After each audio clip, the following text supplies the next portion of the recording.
Oh yeah, that puts you off, and then you just don't even know. Yeah, that's really nice. I don't even think about that.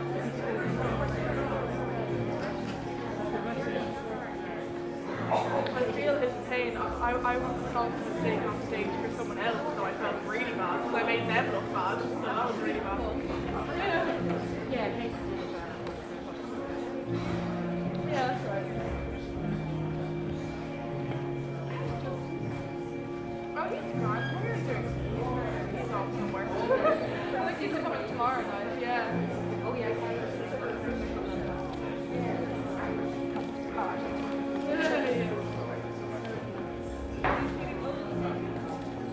Can we not talk about it? I'm gonna cry.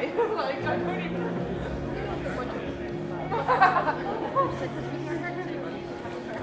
Yeah, the existential crisis kicked in already.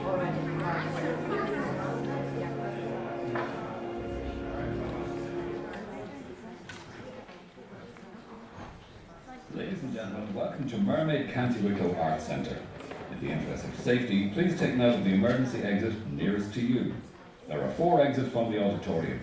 2 at ground level, 1 left and 1 right, and 2 exits behind you at first floor level, 1 left and 1 right. In the unlikely event of an emergency, please proceed calmly and directly to your nearest exit, following the instructions of staff. Smoking and the use of flash photography are not permitted in the auditorium.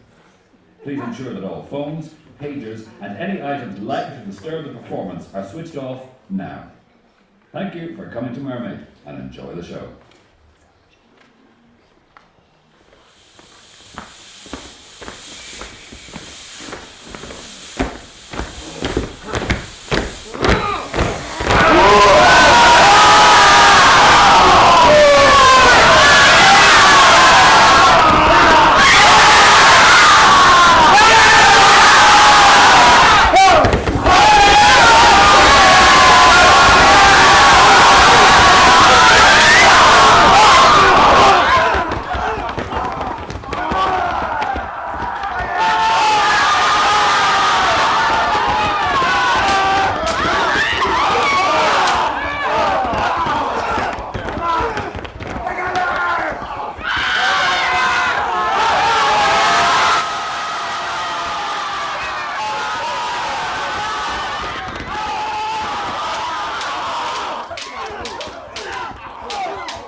Between it again, in thunder, lightning, or in rain.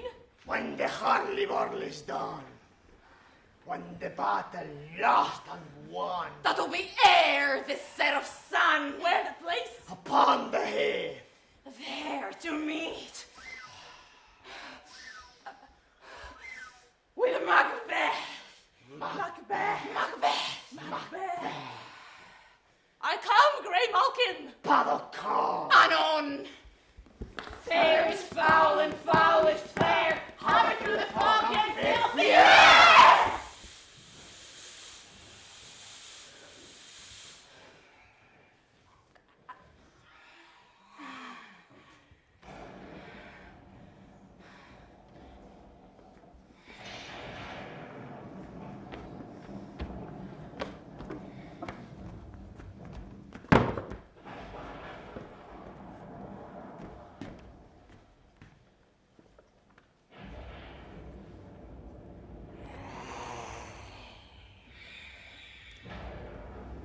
What bloody man is that? He can report as seems by his plight of the revolt of the new estate. This is the sergeant, who like a good and hardy soldier forgets my captivity. Hail, brave friend, and say to the king the knowledge of the brawl, as thou didn't leave it. Doubtful has stood, as two spent swimmers that cling together and choke their art.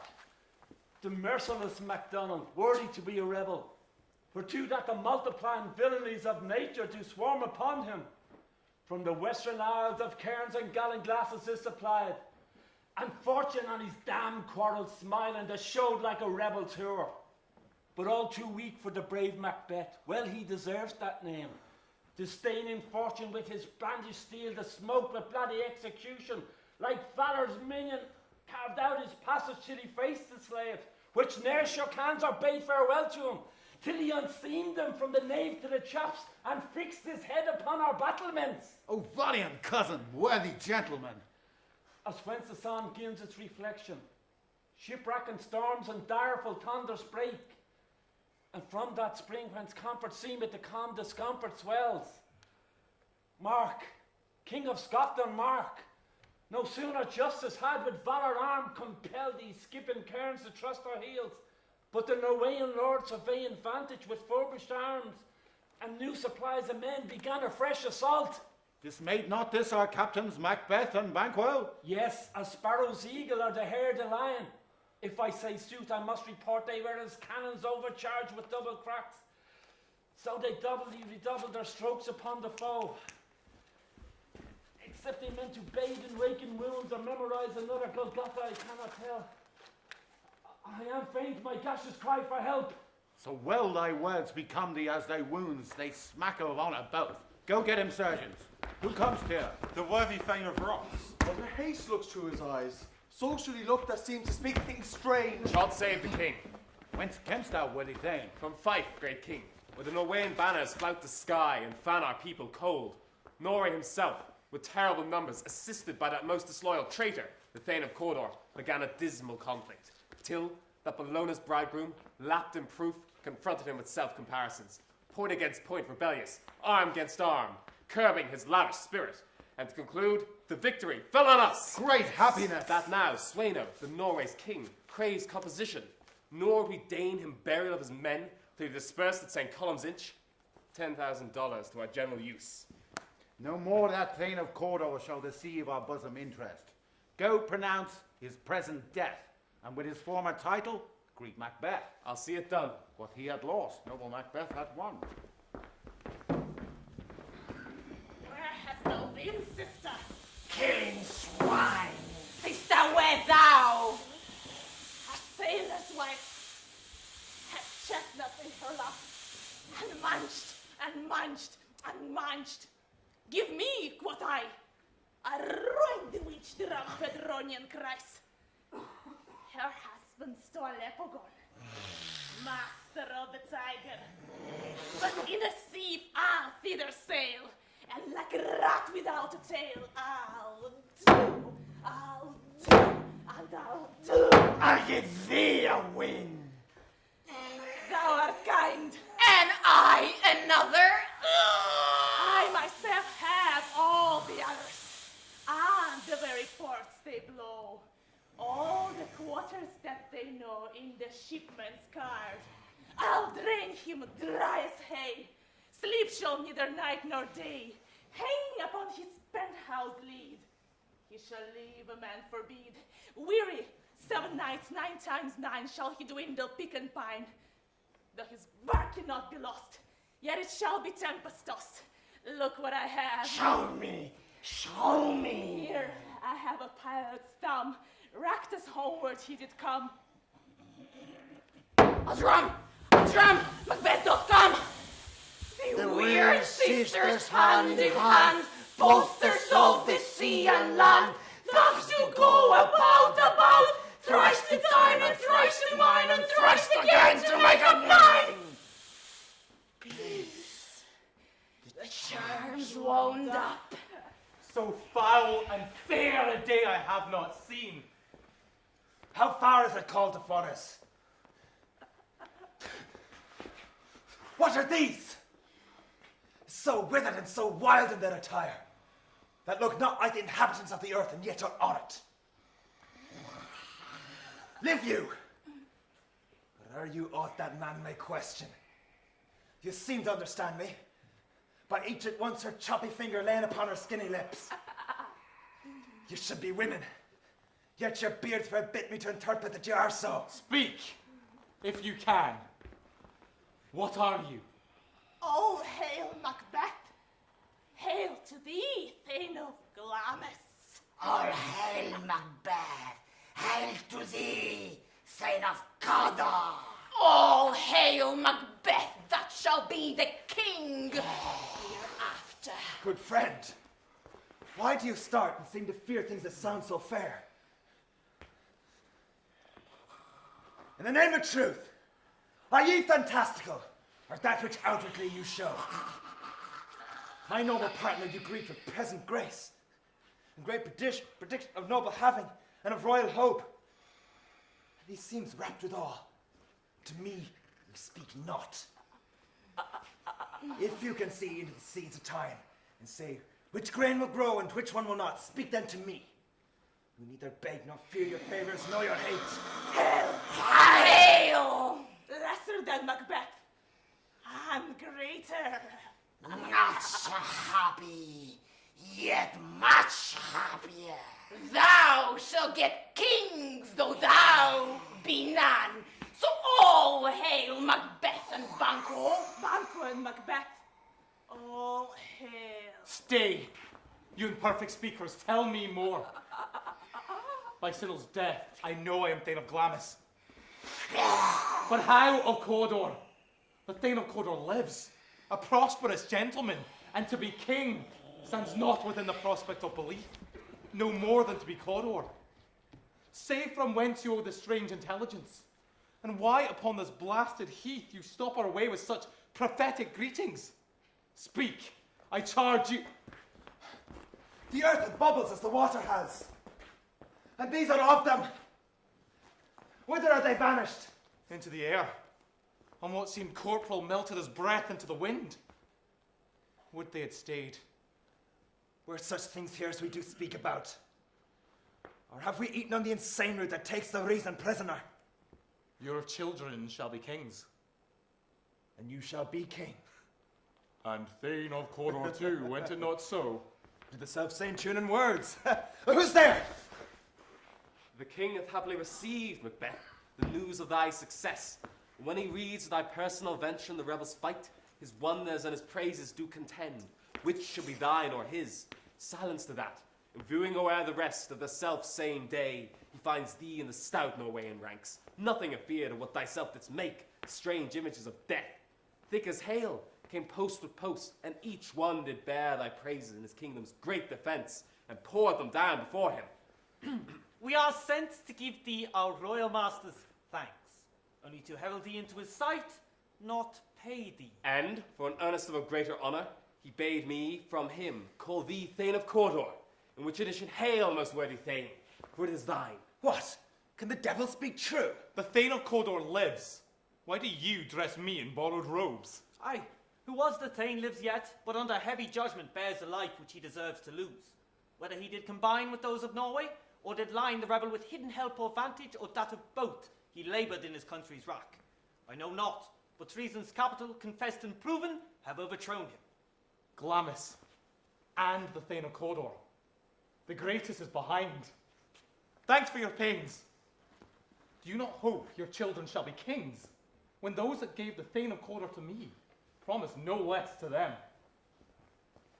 A trusted home might yet enkindle you to the crown, besides the Thane of Cawdor.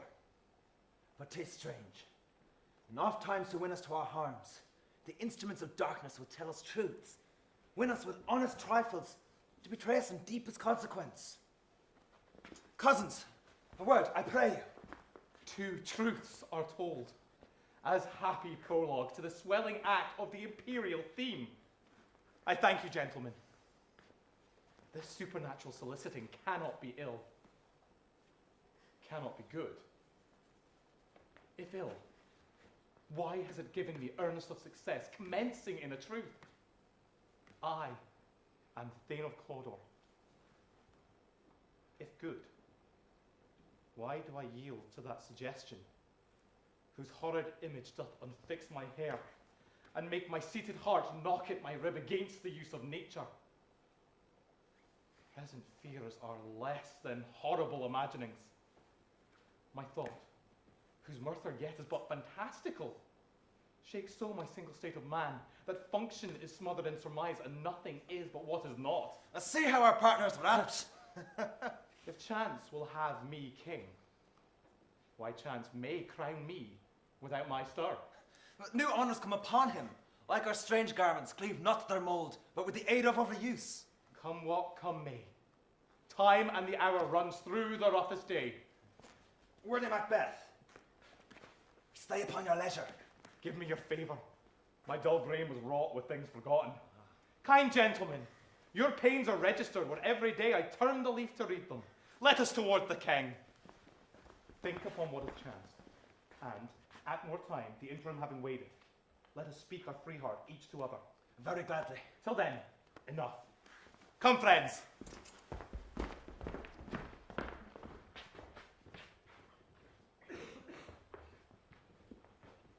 Is execution done on Cawdor? Are not those in commission yet returned? He confessed his treasons, implored your highness pardon, and set forth for deep repentance. Nothing in his life became him like the leaving it. He died as one that had been studied in his death, to throw away the dearest thing he owned, as to a careless trifle. There is no art to find the mind's construction in the face. He was a gentleman on whom I built an absolute trust. O worthiest cousin, the sin of my ingratitude even now was heavy on me. All I have left to say, more is thy due than more than all can pay. The service and the loyalty that I owe in doing it pays itself. Welcome hither. I have begun to plant thee and will labour to make thee full of growing. Noble Banquo, thou hast no less deserved, nor must be known no less to have done so. Let me enfold thee and hold thee to my heart. There, if I grow, the harvest is your own. Sons, kinsmen, thanes, and you whose places are nearest know, we will establish our estate upon our eldest Malcolm, who we name hereafter the Prince of Cumberland. And signs of nobleness like stars shall shine on all deservers, from hence to Inverness and bind us further to you. The rest is labour, which is not used for you. I'll be myself the harbinger and make joyful the hearing of my wife with your approach. So humbly, take my leave. My worthy Cawdor. The Prince of Cumberland, that is a step on which I must fall down or else o'erleap, for in my way it lies. Stars, hide your fires. Let not light see my black and deep desires. I wink at the hand, yet let that be, which the eye fears when it is done to see. True, noble Banquo, he is full so valiant, and in his commendations I am fed. It is a banquet to me. Let's after him whose care has gone before to bid us welcome. It is a peerless kinsman. They met me in the day of success, and I have learned by the perfect's report they have more in them than mortal knowledge. When I burned in desire to question them further, they made themselves air into which they vanished. Whilst I stood wrapped in the wonder of it, came missives from the king, who all hailed me Thane of Cawdor, by which title before these weird sisters saluted me, and referred me to the coming on of time, with hail king that shall be. This have I thought good to deliver thee, my dearest partner of greatness, that thou mightst not lose the dews of rejoicing by being ignorant of what greatness is promised thee. Lay it to thy heart, and farewell. Glamis thou art, and Cawdor, and thou shalt be what thou art promised. Yet do I fear thy nature. It is too full of the milk of human kindness to catch the nearest way. Thou wouldst be great. I'd not without ambition, but without the illness that should attend it. What thou wouldst highly, that wouldst thou wholly, wouldst not play false, and yet wouldst wrongly win. And thou have great glamis, that which cries, thus thou must do if thou have it. And that which rather thou dost fear to do, than wishes should be undone. Hie thee hither, that I may pour my spirits in thine ear, and chastise with the valour of my tongue all that impedes thee from the golden round, which fate and metaphysical aid doth seem to have thee crowned withal. What is your tidings? The king comes here tonight. Oh, thou art mad to say it. Is not thy master with him? Who were it so would have informed for preparation. So please you, it is true. Our Thane is coming. One of my fellows had the speed of him, who almost dead for breath had scarcely more than would make of his message. Give him tending. He brings great news. The raven himself is hoarse, that croaks the fatal entrance of Duncan under my battlements.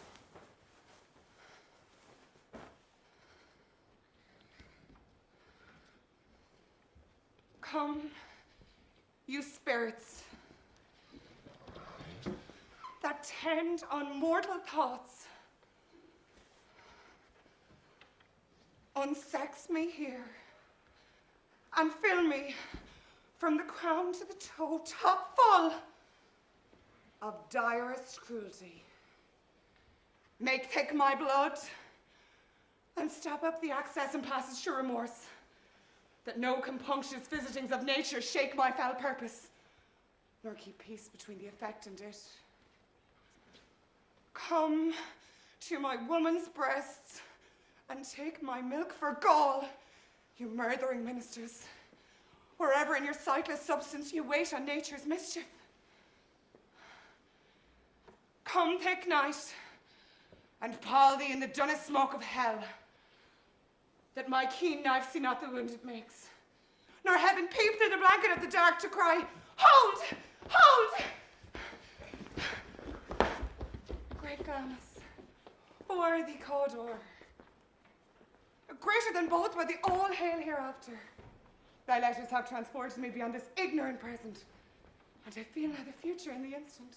My dearest love, Duncan comes here tonight. And when goes hence? Tomorrow, as he purposes. Oh, never shall sun the morrow see. Your face, my Thane, is as a book, where men may read strange matter. To beguile time, look like the time. Bear welcome in your eye, your hand, your tongue. Look like the innocent flower, but be the serpent under it. He that's coming must be provided for. And you shall put this night's great business into my dispatch, which shall for all our nights and days to come give solely sovereign sway and masterdom. We will speak further. Only look up clear. To alter favour ever is to fear. Leave all the rest to me.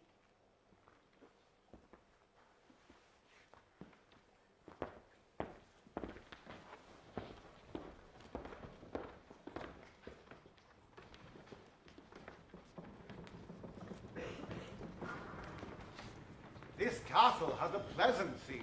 The air nimbly and sweetly recommends itself unto our gentle senses. See, our honoured hostess. The love that follows us sometimes is our trouble, which still we thank as love.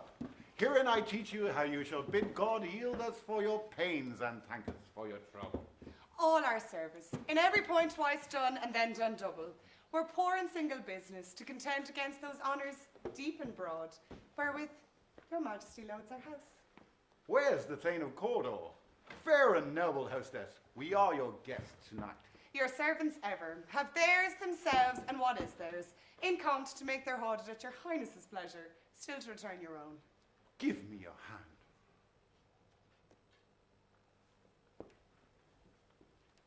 Conduct me to mine host. We love him highly and shall continue our graces towards him. By your leave, hostess.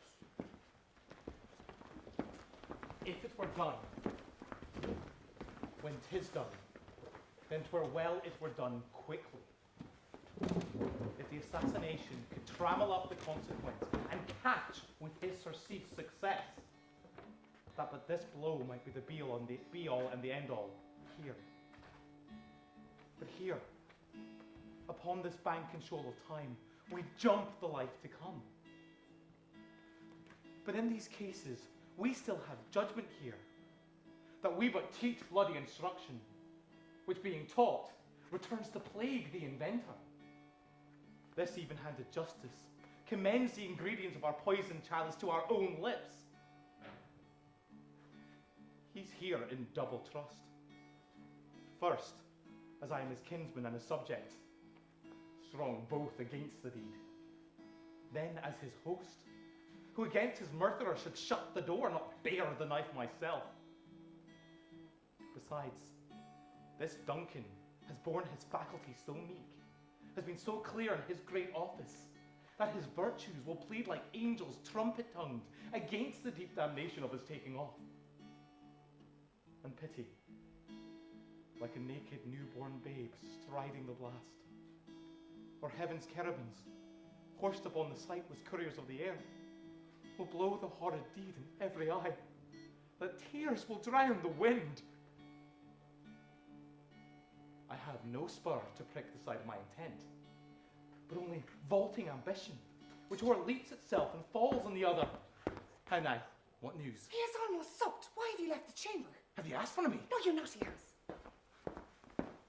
We will proceed no further in this business. He has honoured me of late, and I have bought golden opinions of all sorts of people, which would be worn now in their newest gloss, not cast aside so soon. Was the hope drunk, wherein you dressed yourself? Hath it slept since? And wakes it now to look so green and pale at what it did so freely? From this time shall I count thy love. Art thou afeard to be the same in thine own act and valour as thou art in desire? Wouldst thou have that which thou esteems at the ornament of life, and with a coward in thine own esteem? Letting I dare not wait upon I would, like the poor cat of the adage. Prithee, peace! I dare do all that may become a man. Who dares do more as none? Well, what beast was it then that made you break this enterprise to me? When you durst do it, then you were a man. And to be more than what you were, you would be so much more than man. Nor time nor place did then adhere, and yet you would make both. They have made themselves, and that their fitness now does unmake you. I have given suck, and know how tender 'tis to love the babe that milks me. I would,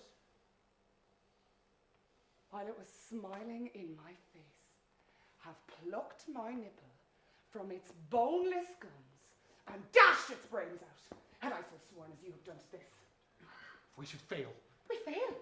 Scurry our courage to the sticking place, and we will not fail. When Duncan is asleep, whereto his rather shall his day's hard journey soundly invite him, his two chamberlains, will I with wine and razor so convince that memory, the water of the brain, shall be a fume, and the receipt of reason a limbeck only. And when in swinish sleep their drenched nature lies in a death, what cannot you and I not perform on the unguarded Duncan? What not put upon his spongy officers, who shall bear the guilt of our great quell? Bring forth men, children only, for thy undaunted metal should compose nothing but males. Will it not be received, when we have marked with blood those sleepy two of his own chamber, and used their very daggers, that they have done it? Who dares receive another, as we shall make our griefs and clamour roar upon his death? I am settled, and will bend up each corporal agent to this terrible feat. Away, and mock the time with fairest show. False face must hide what false heart doth know.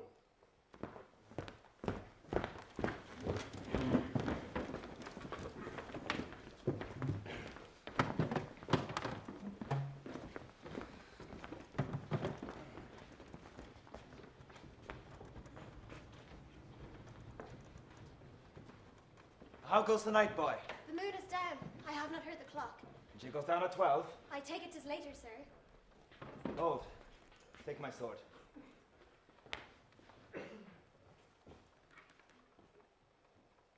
There's husbandry in heaven. Their candles are all out. A heavy summons lies like lead upon me, yet I would not sleep.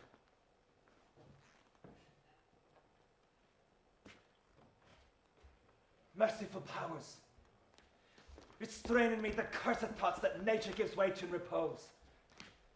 Oh, give me my sword. Who's there? Ha! A friend! A flower of Scotland, when will we see your likes again? What, sir? Not yet at rest. The king's abed.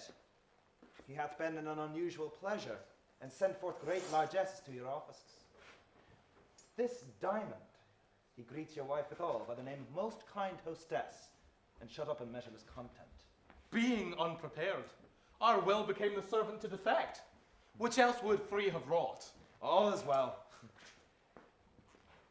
I dreamed last night of the three weird sisters. To you they showed some truth. I think not of them. Yes, when we can entreat an hour to serve, we would spend it with some words upon that business, if you would grant the time. At your kindest leisure. If you shall cleave to my consent when 'tis, it shall make honour for you. In so losing none, while seeking to augment it, but keep still my bosom franchised and allegiances clear, I shall be counselled. Good repose the while. Thanks, sir. And the likes to you. Go. Bid your mistress, when my drink is ready, she strike upon the bell. Get thee to bed!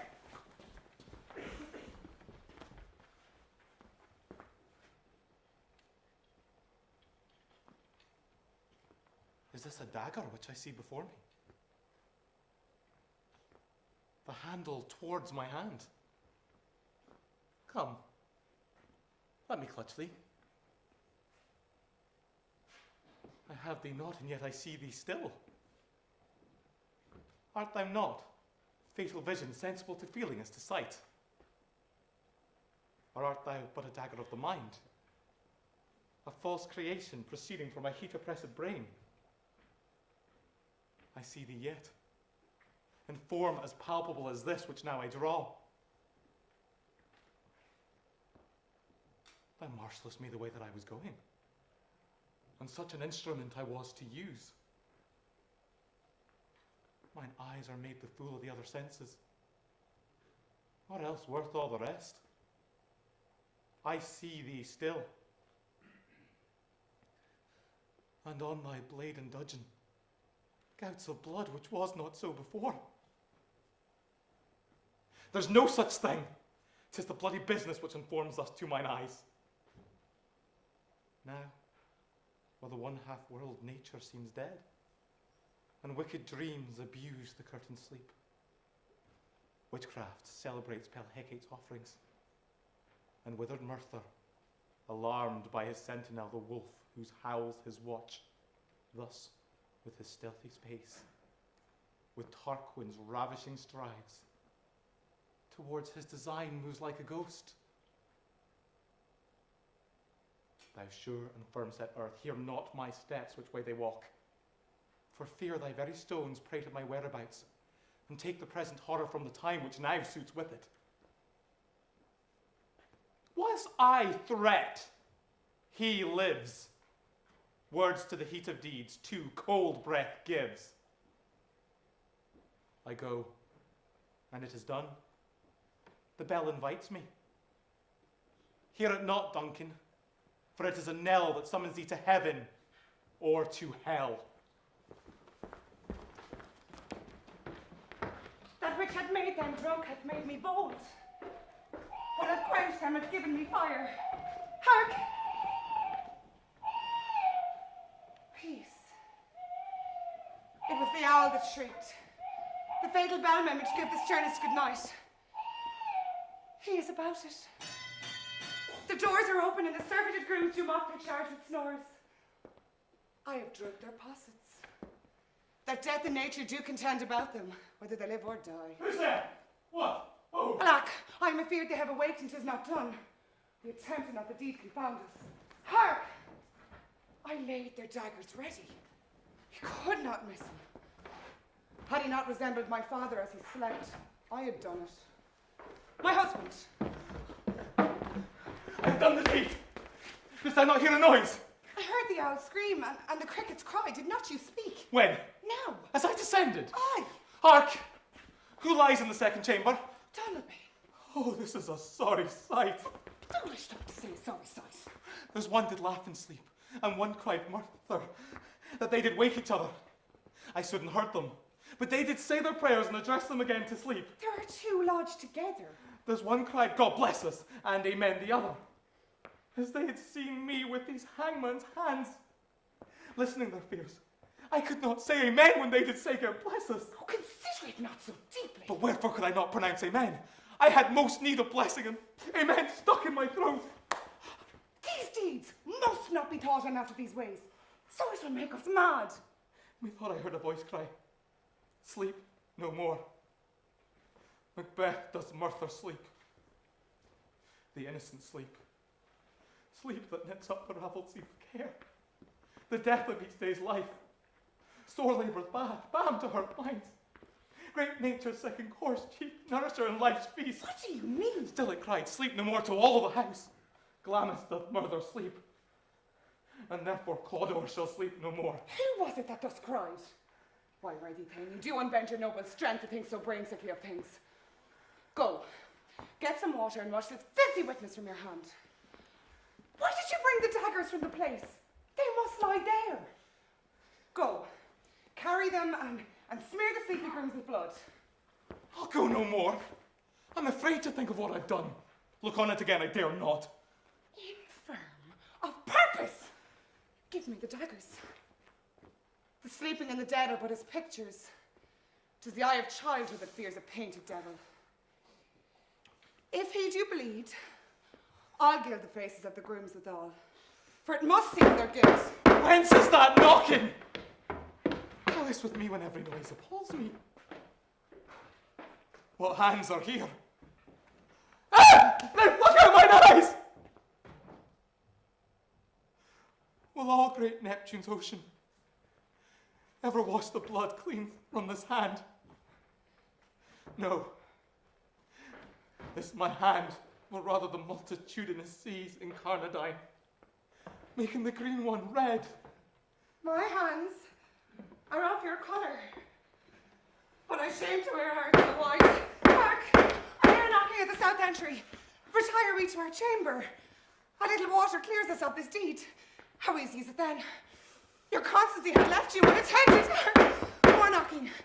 Lest occasion call us and show us to be watchers. Be not lost so poorly in your thoughts. To know my deed, or best not know myself. Wait, Duncan, with thy knocking! I would thou couldst.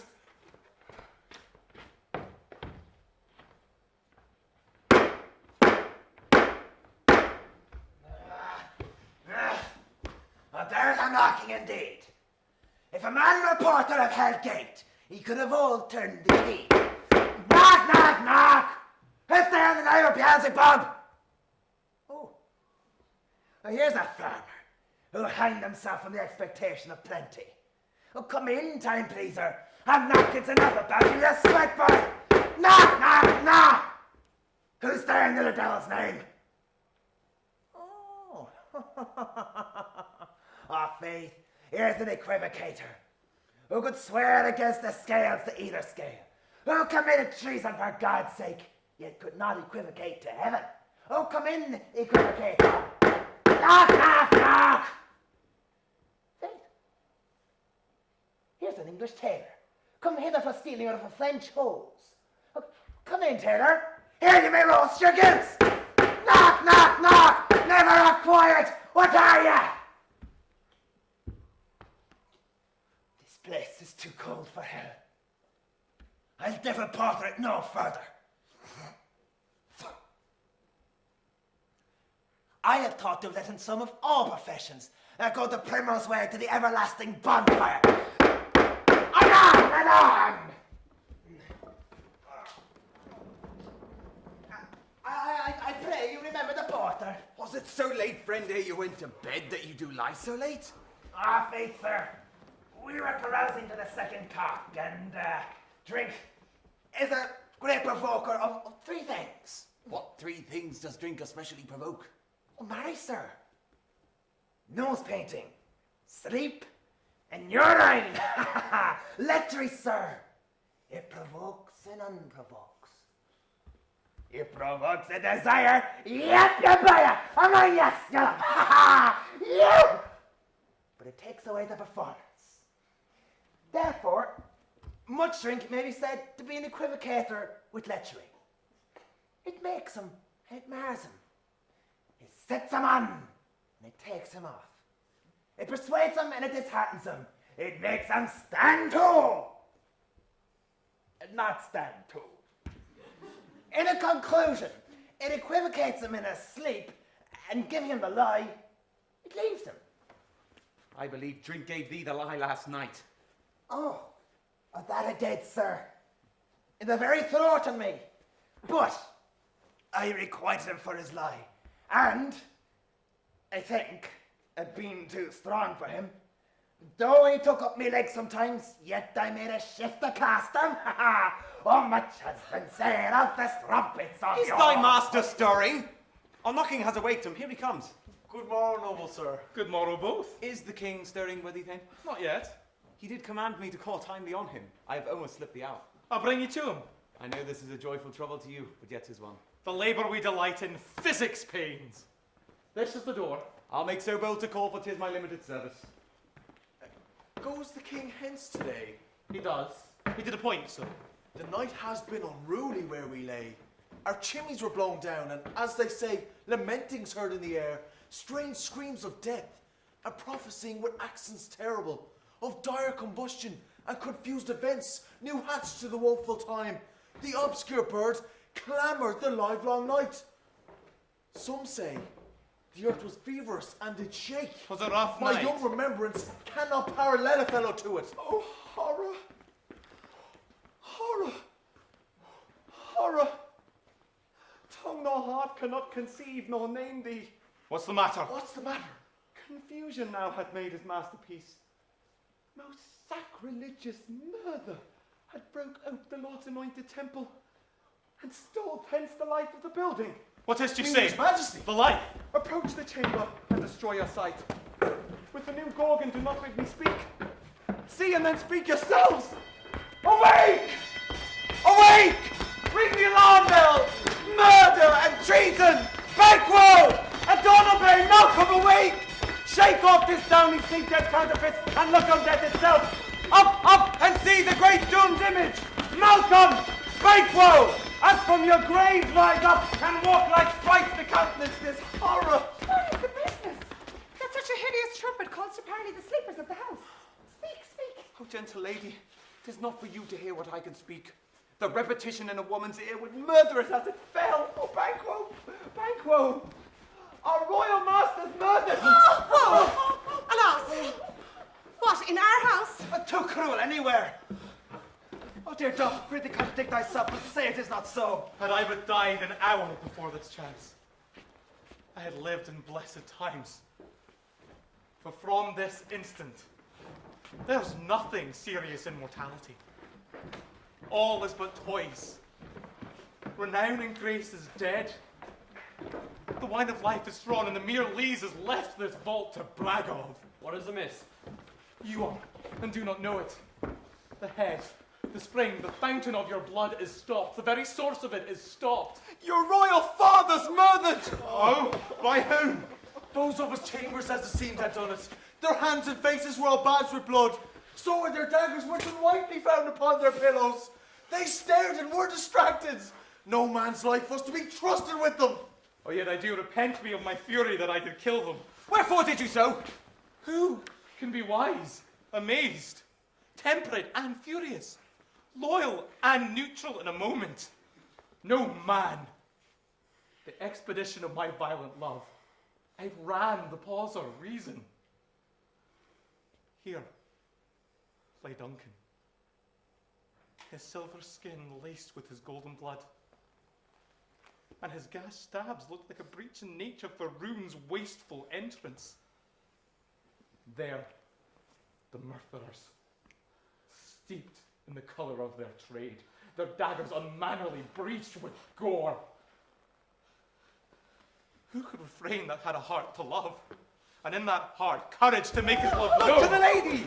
Why do we hold our tongues the most may claim this argument for ours? What shall be spoken here where fate hidden in auger hole may rush and seize us? Let's await, our tears are not yet brewed. Nor our strong sorrow upon the foot of motion. Look to the lady. And when we have our naked frailties hid, let's suffer an exposure. Let us meet to question this most bloody piece of work to know it better. Fears and scruples shake us. In the great hand of God, I stand against the undivulged pretense. I fight of treasonous malice. And so do I! So! Let's briefly put on manly readiness and meet at the hall together. Well attended!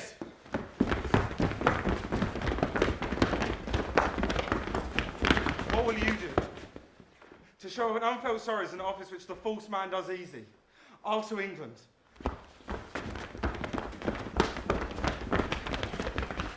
To Arn and I, our separated fortune shall keep us both the safer. Where we are, there's daggers and men's smiles. The near and blood, the near bloody. This murderous shaft the shot hath not yet lighted, and our safest way is to avoid the aim. Therefore to horse, and let us not be dainty in leave taking, but shift away. There's warrant in that theft which steals itself when there's no mercy left.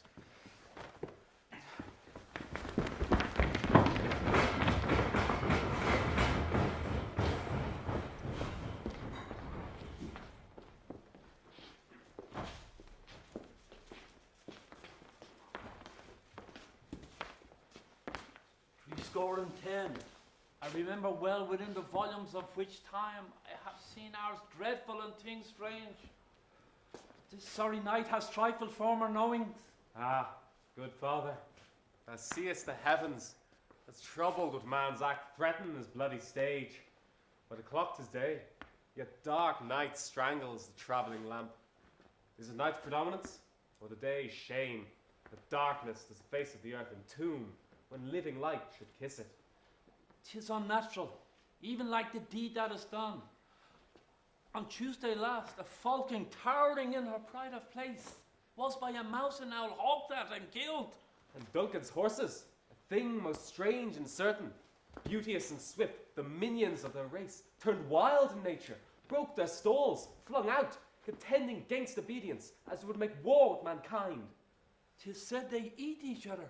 They did so, to the amazement of mine eyes that looked upon it. Here comes the good Macduff. How goes the world, sir, now? Why? See you not? Is it known who did this more than bloody deed? Those that Macbeth had slain. Alas the day. What good could they pretend? They were suborned. Malcolm and Donalbain, the king's two sons, are stolen away and fled, which puts upon them suspicion of the deed. Gainst nature still. Thriftless ambition, that would raven up thine own life's means. Then 'tis most like the sovereignty will fall upon Macbeth. He is already named, and gone to Scone to be invested. Where is Duncan's body? Carried to Columkill, the sacred storehouse of his predecessors and guardian of their bones. Will you to Scone? No, cousin. I'll to Fife. Well, I will thither. Well, may you see things well done there. Adieu, lest our old roads sit easier than on you. Farewell, father. God's benison go at you, and to those who would make good or bad, and friends or foe.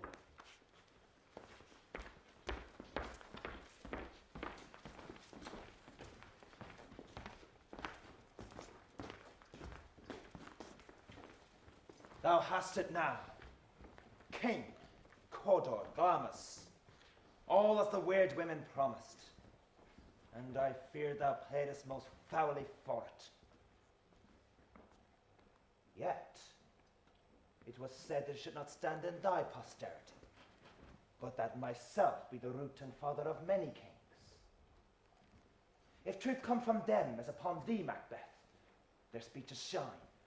Why, by the verities upon thee made good, may they not be my oracles as well, and set me up in hope? But hush, shh, no more.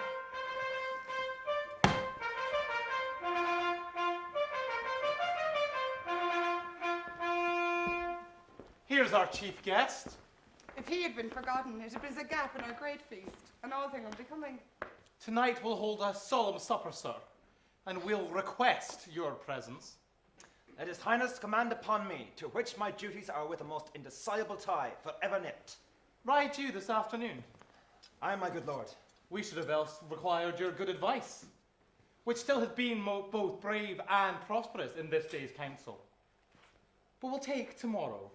As far you ride? As far, my lord, as will take up the time twixt this and supper. Go my horse not the better, I must become a borrower of the night, for a dark hour or twain. Fail not our feast. My lord, I will not. We hear our bloody cousins are bestowed in England and in Ireland, not confessing their cruel parricide, filling their hearers with strange invention. But of that tomorrow, when, therewithal, we shall have cause of state craving us jointly. Hie you to horse, adieu till you return tonight.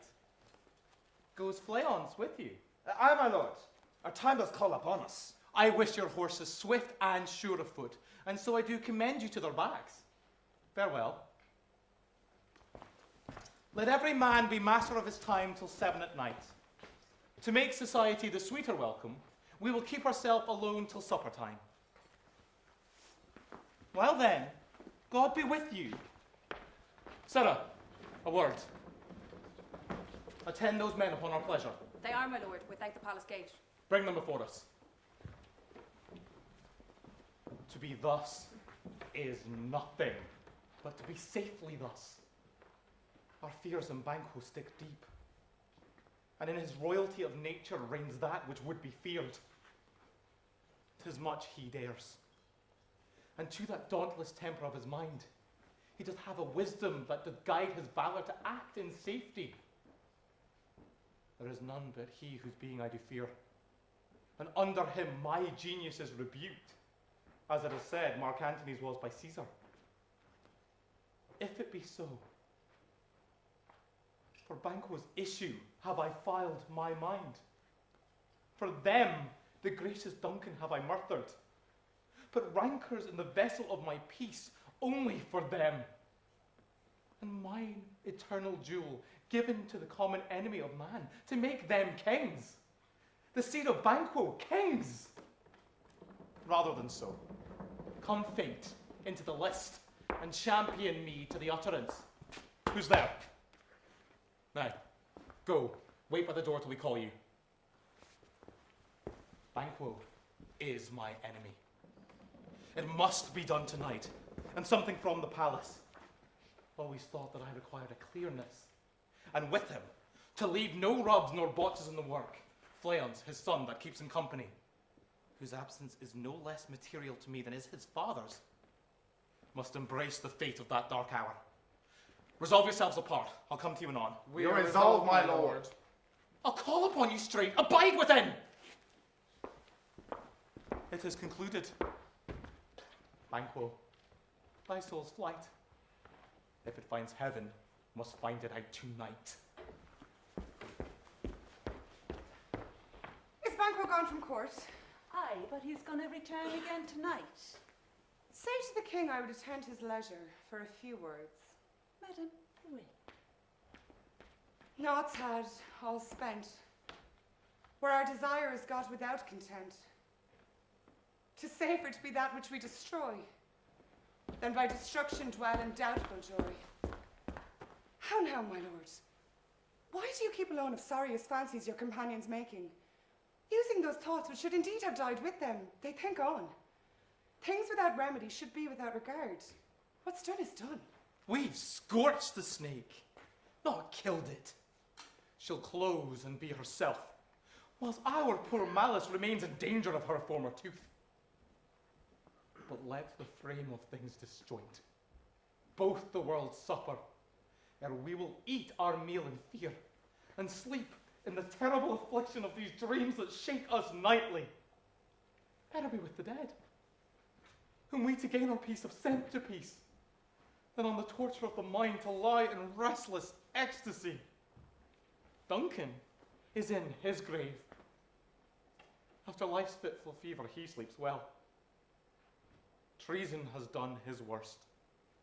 Nor steel, nor poison, malice domestic, foreign levy, nothing can touch him further. Come on!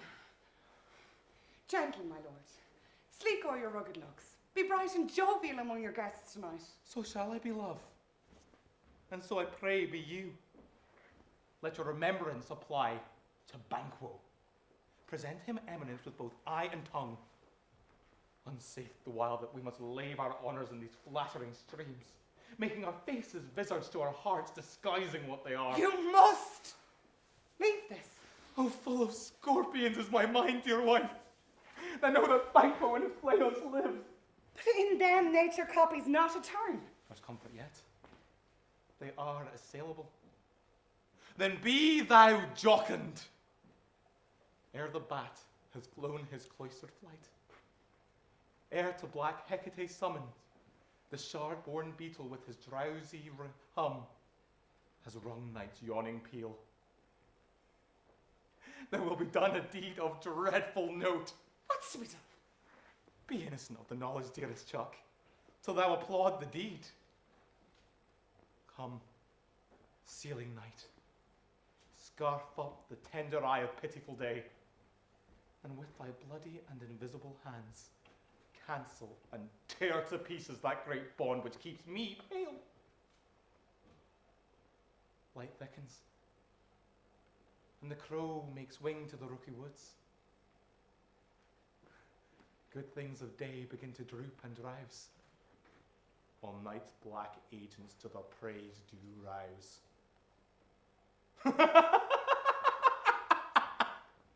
Thou marvellest at my words?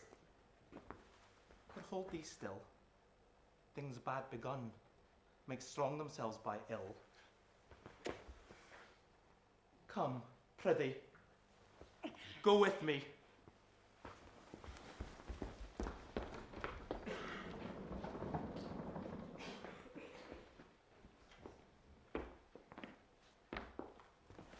Well, who did bid thee join with us? Macbeth. He needs not our mistrustance he delivers, our offices and what we have to do, to the direction just. Then stand with us. The west yet glimmers with some streaks of day. Now spurs the lated traveller pace to gain the timely inn, and near approaches the subject of our watch. Hark! I hear horses. Give us a light here. Ho! Then 'tis he. The rest that are within the note of expectation already are at court. His horses go about. Almost a mile, but he does usually. So all men do from hence to the palace gate, make it their walk. A light. 'Tis he. Stand to it! It'll be rain tonight. Then let it come down! Fly the first! Fly! Don't let us repent! Oh, slave! Who did strike out the light? What's not the way? There's but one down, his son's fled. We have lost best half of our affair. Well, let's away and say how much is done.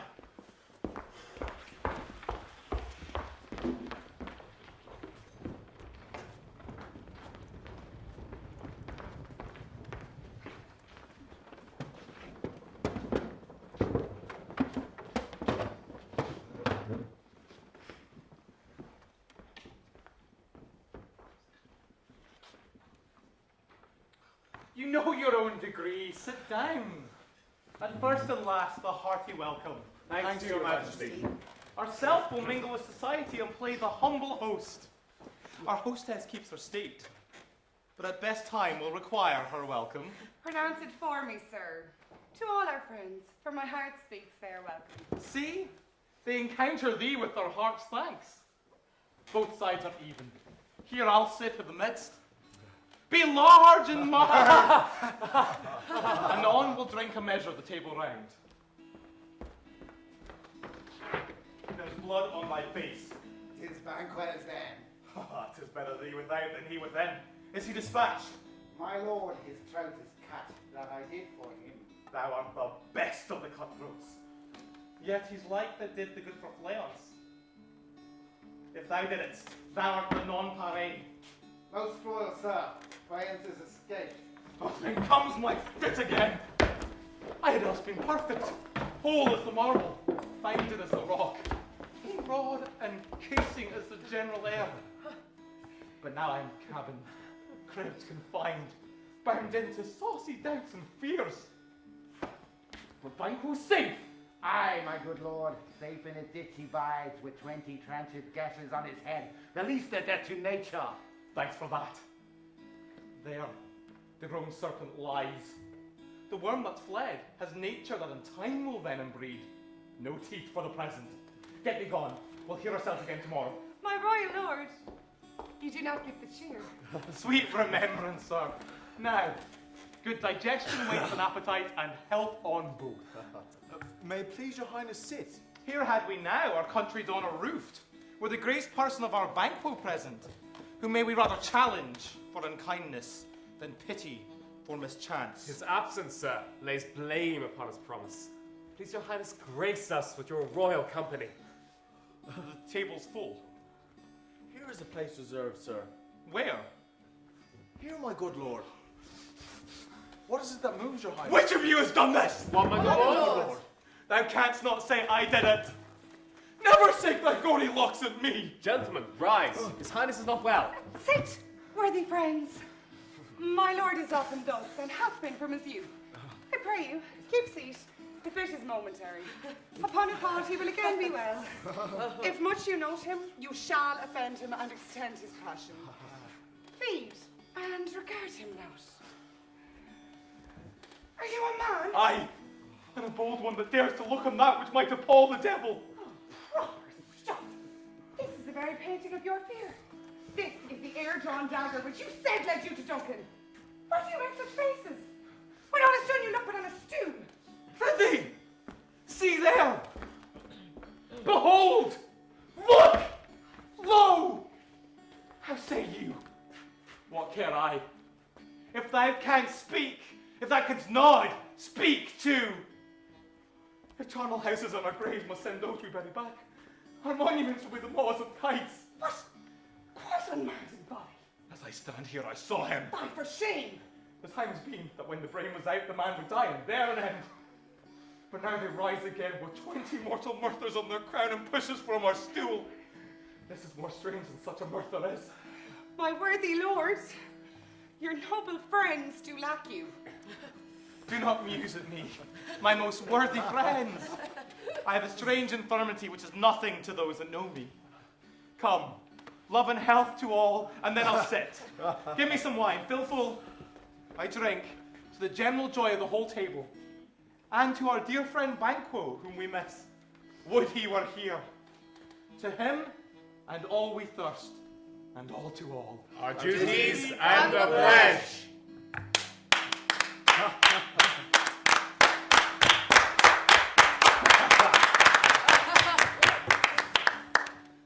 Na hon nouns on a side or the van hot.